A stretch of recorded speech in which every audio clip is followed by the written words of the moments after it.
Hey everybody, this is section 8-4 of the sequence and series unit.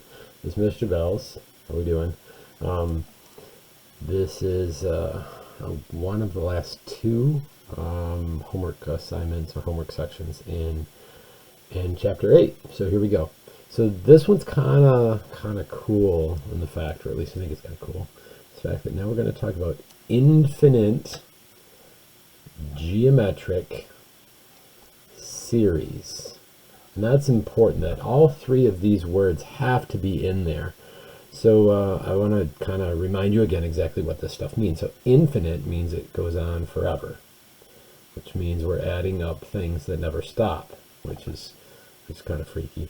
Geometric, according to the last unit, means that the things that are changed by multiplication, or what we use in our word. Do you guys remember the R word? Yeah. Ratio.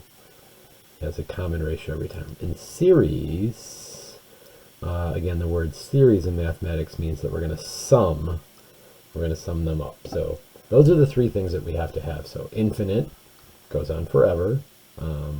Doesn't stop after 5 or 6 or 7 terms. It keeps going and going and going. Geometric, multiplication or a constant ratio, getting you from term to term.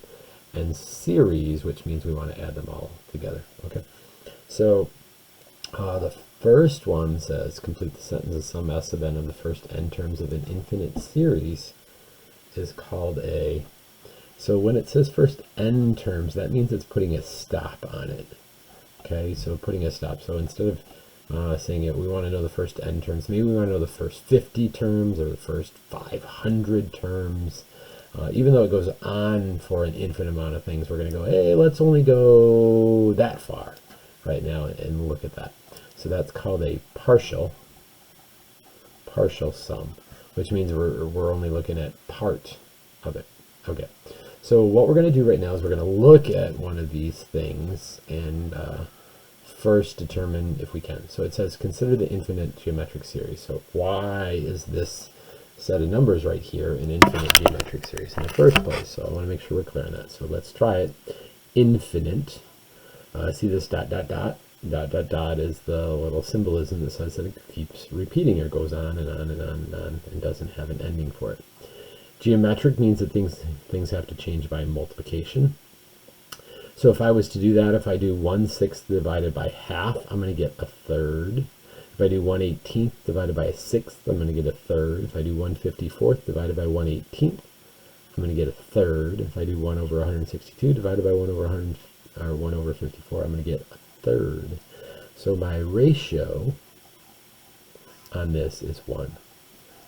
And remember, you can do that in your calculator. You just need to be able to make sure. Let me find my calculator here.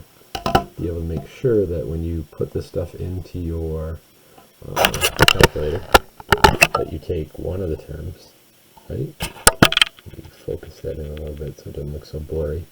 One of the terms, and then divide it by the term before it. So I'm going to do parentheses 1 divided by 6, close parentheses, divided by the term before it. So parentheses 1 divided by 3, close parentheses. So 1/6 divided by 1/3.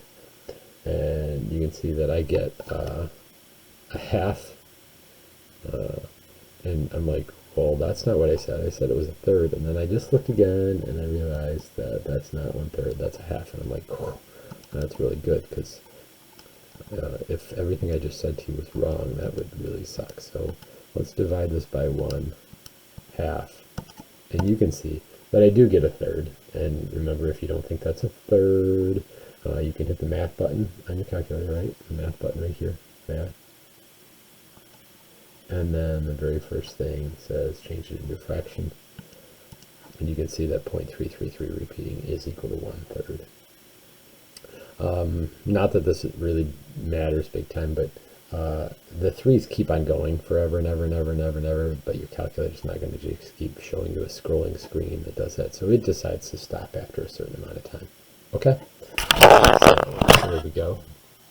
So the ratio is 1/3. So what I'm going to do right now is I'm going to sum this thing, because we're going to find out some interesting stuff here. We're going to sum this up. We're going to start with the first one. So the sum after one term is, of course, a half. And then the sum of 2 terms means I'm going to do a half plus 1/6. And the sum of 3 terms means I'm going to do a half plus 1/6 plus 1/18. And we're going to try and write these ones down right now. So just grab your calculator and plug these ones in. I'll kind of do it right here on the side too. So I got a half, 1 divided by 2 plus 1 divided by 6, enter. So that is 0.666. Good deal, that was 0.5, and now plus 1 divided by 18, and now I got 0.72, and now I'm going to add half plus 1/6 plus 1/18 plus 1/54, so plus 1 divided by 54, and I get 0.74 plus 1 divided by 162, and I get 0.7469. I'm at this point right now. Are you good with that? That's when I add all those terms that are up there. So that's the sum of the first 5. And you can see that even though the first term was a half, that it's not growing. I mean, it's growing. It's just not growing by a lot each time. And turns out that if I keep doing this, that this is only going to get so big. So as n is getting bigger and bigger and bigger, this was 0.72, this is 0.74, this is 0.7469. I'm thinking it looks like it's going to get closer and closer to 0.75. And I know the first 5 terms got us this big, but it could be that the next 50,000 terms only grow by a little bit. Because remember, the next one that I'm adding, if you look at my calculator, is 1 divided by 162 times, let's go ahead and just do that.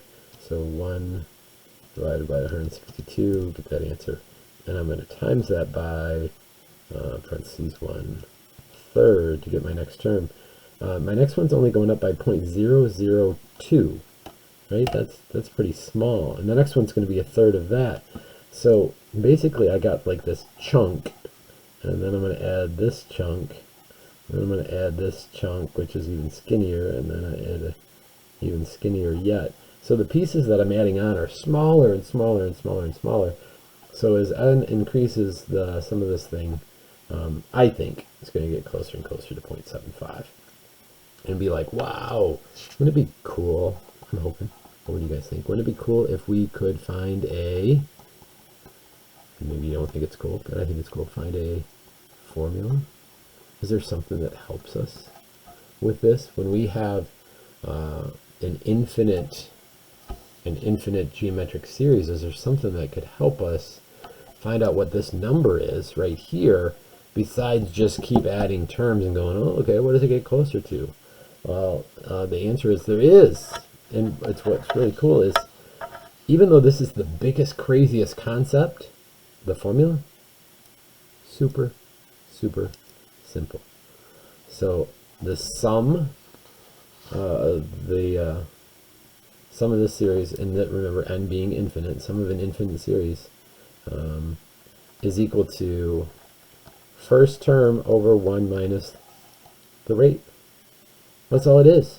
First term over 1 minus the rate. Now, make sure you put that in parentheses. So let's check this out, see if this actually works with this problem right up here. So the first term is a half, so I'm going to go ahead and write that as 0.5. And then 0.5 is divided by 1 minus the rate, which is 1/3. So I've got 0.5 divided by, what's 1 minus 1/3? That's 2/3, right? And if I'm doing my little math here right now, right, so then I do invert and multiply, right? So then I got 0.5 times 3/2, which is equal to 1.5/2, which equals 0.75. Now I did all that math by hand, but you could easily throw this in your calculator, just like that, and you can see that what we saw when we added these sums up and we guessed at 0.75, the formula actually gets us 0.75. So that is awesome. So this is going to help us, this formula and this concept is going to help us for infinite geometric series. Okay? Now, the rest of these problems are going to be things in applications as to why these things work or don't work, as well as some other things. So, the first one right here we're going to take a look at is number 7. It says, find the sum of the infinite geometric series if it exists. Okay, if it exists. So the first thing I'm going to ask you is it infinite? And I look at the top little thing there, and you're like, yep, that's infinite. That's a symbol for infinity, right? Everybody agree with that? And then geometric, okay, that's got a constant rate of 1/5. Yep, that's geometric. And series means I need to sum it up, and that's what that little sigma means, so I am going to sum it up. So we're going to try and see if we can figure this out. So according to our formula, we know that first term is we plug in a 1, so 1 minus 1 is 0. Anything to the 0 power is 1. 1 times 8 is 8, so our first term is 8. Yep, good deal. We also know that because that's the formula right there, right? A sub 1, first term. Okay, so 8 over 1 minus 1/5. So 1 minus 1/5 is 4/5, so I got 8 over 4/5. Invert and multiply, right? So that's 8 times 5 over 4. 8 times 5 is 40. 40 over 4 equals 10. So isn't that, whoa, really? That's kind of bizarre thinking, right? So the first term is 8. And then when I add all the rest of these terms for infinity, forever, billions and billions more terms, all the rest of these terms only add up to 2 because the sum of all that thing is 10. And the answer is, yeah, that is correct. So let's try it and see if this makes sense. So first term equals 8, and you're going to see how much smaller these next terms get. So I plug the second term in. So 2 minus 1 is 1, 1/5 of 8. So let's go ahead and do this. So on 8 divided by 5, enter, that's 1.6. So the second term is 1.6. So right now at our sum is we are at 7.6, and we said, or excuse me, 9.6, and we're only going to get to 10. A sub 3, let's add another term. So that's divided by 5 again, or multiplying by 1/5. So the next term is 0.32. So now I'm at 1.92 after 3 terms, or excuse me, 9.92 after 3 terms. Still not 10. Next term, you can see this. Watch. I'm just going to stick my calculator underneath here. Watch this going to go up for a second. So zoom in on that. Good deal. So divide by 5. And see how small that gets? Divide by 5. So you can see these pieces that I keep adding onto it. Oop, there's some scientific notation that shows up. Divided by 5. These pieces are really, really small. Like this is 0.00001. That's like if I had a penny and I took a fleck, just a fleck of copper off that penny, and then still split that penny up in that fleck of copper into lots of pieces. That's how small that is. So so that works out. So this one right here, I'm going to do this next one. So we know that that's 10. Good deal. But now we know why it's 10. Not just that we're picking and choosing until something doesn't work. This statement right here says, if it exists. So here's the big deal. This formula, a sub 1 over 1 minus r, for the sum of an infinite series, only works when r is between 0 and 1. Okay? Let me zoom in on that again. So it only works when r is between 0 and 1. So the rate has to be decreasing. It has to be getting smaller. Because Lord knows, right? If it was getting bigger, like say our rate was 2, and I had 5 plus, and it was 10 plus, 20 plus, 40 plus, 80, and I said, hey, let's keep doing this dot dot dot forever and ever and ever and ever, that you know that wouldn't stop at anything. That would approach infinity. It would just keep getting bigger and bigger and bigger and bigger and bigger. So that one doesn't have a limit. Okay, so when it says find the sum, you can't find a sum for something that keeps growing. We don't have a, we have a term for that. Something that keeps growing is infinity. So on this one right here, this is really quick and easy check. Is that ratio bigger than 1? Yep, that's 1.5. Sum doesn't exist because the sum of this thing keeps heading towards infinity. Or it could head towards negative infinity if you have a negative number multiplying it out in the front like this one does. Okay? Hopefully that makes sense. Okay. So flip it over. So based on this, now we're looking at this one, and it says find the sum of the infinite geometric series. Awesome. So what I got to do is I got to find first term. So the first term is 2, right?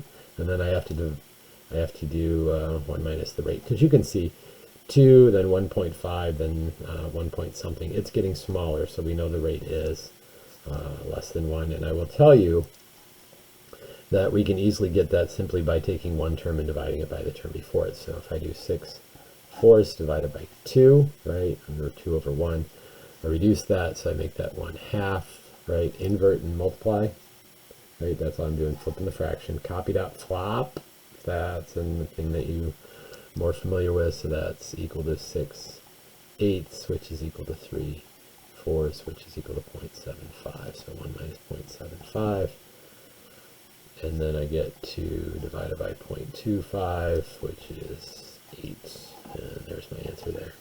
Is that good? So if you were giving a sequence like this, you simply got to find out, okay, what's your first term, what's your rate, and plug it into the formula. And again, it just has to be a rate that's less than 1. Okay, so 15 is one that says, hey, there's an error in what this person did. And I know it's multiple choice, but please don't just click on it until it gives you a green thing. Please check them. See why it works. I think my teaching of the stuff now hopefully is going to help you enough so that you can do it. So you do 15 on your own. 16, this one's, I think, is kind of interesting. It says you push your younger cousin on a tire swing one time and then allow your cousin to swing freely. So they're going back and forth. The first time the swing travels a distance of 14 feet. On each successive swing, your cousin travels 75% of the distance of the previous swing. Awesome. So it's going down. It's a rate that's going down. What's the total distance your cousin swings? So I'll set up the formula for you, and hopefully you can process some of this stuff. So a sub 1, right? A sub 1 is 14 over 1 minus the rate, 0.75. So that's all you're going to do. You're going to use this formula to find out that number. And then all the rest of these ones are application problems of that same thing. So 18 says the company had a profit of $350,000 the first year. Since then, the company's profit has decreased by 12% per year. That sucks. Decreased means that they're losing money, or I shouldn't say they're losing money. They're not getting as much profit as what they were before. Assuming this trend continues, what's the total profit the company can make over the course of its lifetime? I believe that you can use the same formula again. You just have to plug the stuff in where you need it to go. Okay. Now, this is going to be tricky for you. It doesn't say that it makes 12% of it. It says that it decreases by 12%. So you got to be careful with that one. In fact, so a 12% decrease equals 88% of it. Okay, does that help out? Again, you'd have to kind of have a refresher back, and we would have done this in class, a refresher back to exponential equations and how that stuff worked.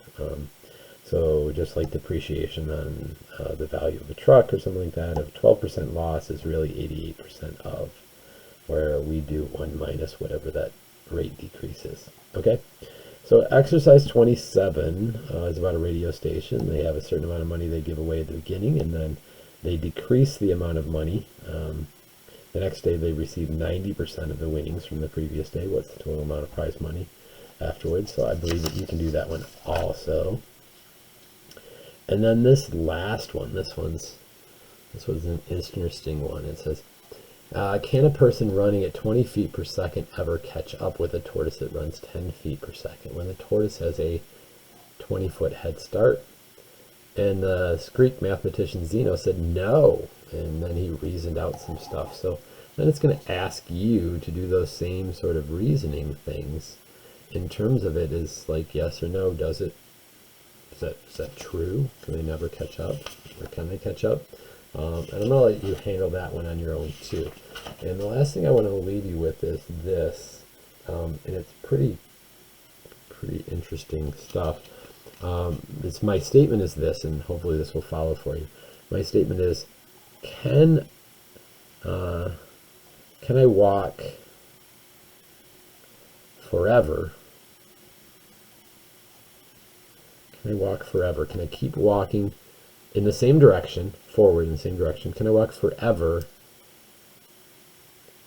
and still not make it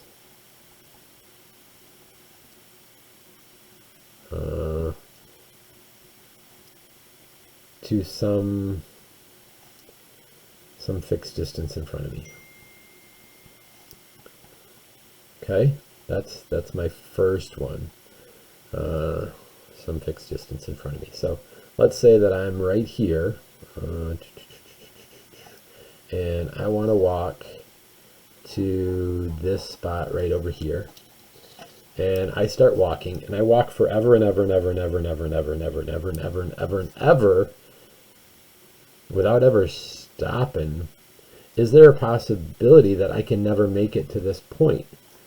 And the answer is, bizarrely enough, yes, that is true. So I'm going to say this. Let's see if this makes sense to you. I'm going to walk halfway. Okay, so let's say that this was well, let's just so that I can know I'll do this. Let's call it a football field. So here's 0. This is one goal line. This is the other goal line. So that's 100 yards. So what I'm going to do right now is I'm going to walk halfway. So what is that, 50, right? So I've gone 50 yards and I've done half of this distance, wherever that halfway point is. And then for my next walk, which, because again, I'm supposed to walk forever, I'm going to walk half of what's left. So that would put me right there, because that's 25 yards. That would put me at the 75-yard mark. And then for my next walk, I'm going to do half of what's left again. So that would be 12 and a half, right? And you can see that 87.5. So I've gone 87.5. And you're like, oh my gosh, I'm only that far away, right? So here's the interesting thing. I'm going to continue to walk, and I'm going to do this forever, but I'm only going to go halfway each time. And I know this looks weird because it's hard to visualize it. But if I'm only going half of whatever's left, so whatever's left, if I'm always taking half of it, guess what? I'm never going to get there. I'm never going to get to the full other goal line. Now, physically, you guys understand, I can't move my body like 1 micron, a billionth of an inch. But logically speaking, I'm still going forward, even though I physically can't decipher between a billionth of an inch and a half of a billion of an inch. But I am going forward, so numerically we can process that out. That's the same thing that says this, that I could take a little jug, a little cylinder right here. Oops, let me do this. And I could put something in here, and I could keep filling stuff in here, keep putting stuff in over and over and over and over and over again for the rest of time, and still never fill it up. Isn't that weird? Like I could do it. I could keep putting more and more and more and more stuff in here, but I'd still not fill it up. I just have to keep putting stuff in here that is smaller than the stuff that I put in before. Okay? Makes sense.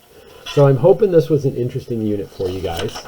Again, this was on Infinite Geometric Series, and hopefully you are ready to go. We have one section left. One section left. You guys can do this.